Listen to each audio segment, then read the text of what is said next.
तो हेलो दोस्तों, जय हिंद, नमस्कार। कैसे हैं आप सभी? आशा करता हूं कि सभी साथी अपनी तैयारी एकाग्रचित्त होकर कर रहे होंगे। तो दोस्तों, आज 12 नवंबर की आपकी फर्स्ट शिफ्ट का एक एग्ज़ाम था, एमपी टेट वर्ग 3 का।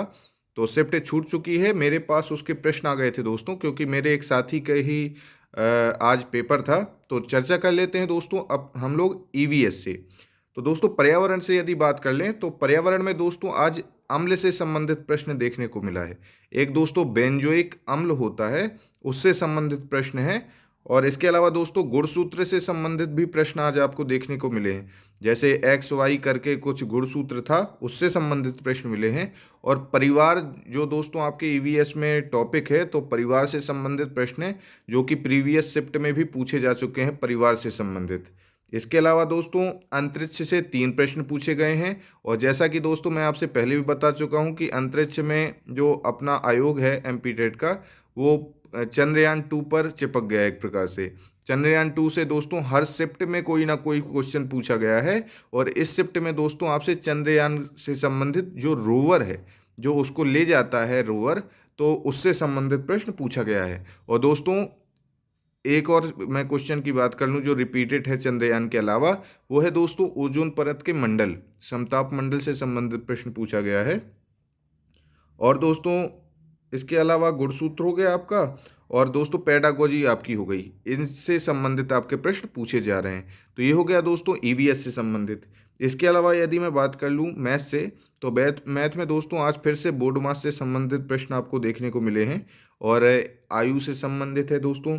क्षेत्र मिति में दोस्तों वर्ग से संबंधित प्रश्न पूछे गए हैं और 3 प्रश्न आए हैं। इसके अलावा अनुपात समानुपात से 3 प्रश्न हैं। और दोस्तों एक आपसे पूछा गया है कि एक कुछ मतलब संख्या दे दी गई थी और 9 के विभाज्यता के नियम से संबंधित आपसे प्रश्न पूछे गए हैं।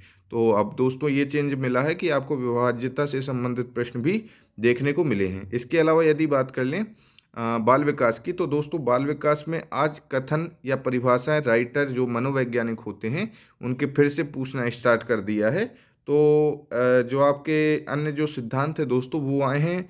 थार्नडाइक का सिद्धांत, इससे प्रश्न था। और जीन पियाजे का जो दोस्तों संज्ञानात्मक विकास का सिद्धांत है, उससे प्रश्न देखने को मिला है। और दोस्तों वाइगोत्स्की का सिद्धांत जो आपका है, इससे प्रश्न देखने को मिला है। इसके अलावा दोस्तों जो आपकी परिभाषाएं होती हैं मनोवैज्ञानिक की, वो तो देखी जा रही हैं। और पेडागोजी दोस्तों आपकी पेडागोजी जो बाल विकास की है, वो अन्य सब्जेक्ट की अपेक्षा सरल देखने को मिल रही है।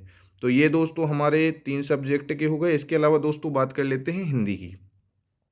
हिंदी में दोस्तों आपसे आज जो जैसे कि पुरानी शिफ्टों में आपने देखा है, किसी शिफ्ट में छंद पूछा है, किसी में अलंकार पूछा है। आज थोड़ा सा ये चेंज हुआ है दोस्तों, आज आपसे रस पूछा गया है। हिंदी में आपसे करुण रस का उदाहरण पूछा गया था। और इसके अलावा दोस्तों प्रत्यय पूछा गया है, उपसर्ग नहीं दोस्तों, प्रत्यय पूछा गया है। और पर्यायवाची आया है। संधि समास पूछे जा रहे हैं। इसके अलावा दोस्तों यदि विलोम शब्द की बात कर लूँ, तो आपसे विराम का विलोम शब्द पूछा गया है।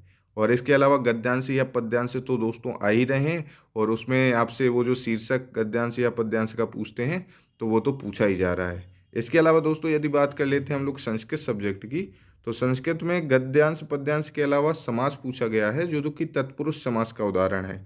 इसके अलावा दोस्तों रस भी जो है हिंदी के अलावा रस संस्कृत में भी पूछा जा रहा है। तो आपका जो रस पूछा गया है वो है हास्य रस। हिंदी में दोस्तों करुण रस पूछा गया था और संस्कृत में हास्य रस पूछा जा रहा है।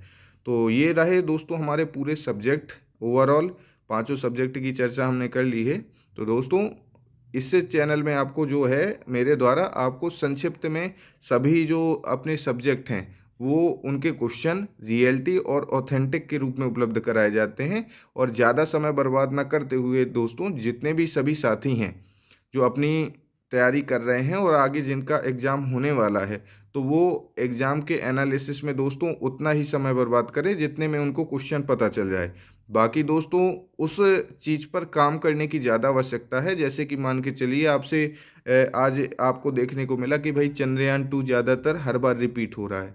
तो आपको क्या करना है, चंद्रयान के जितने संबंधित प्रश्न हैं उन सभी को अपने रिवीजन में लाना है।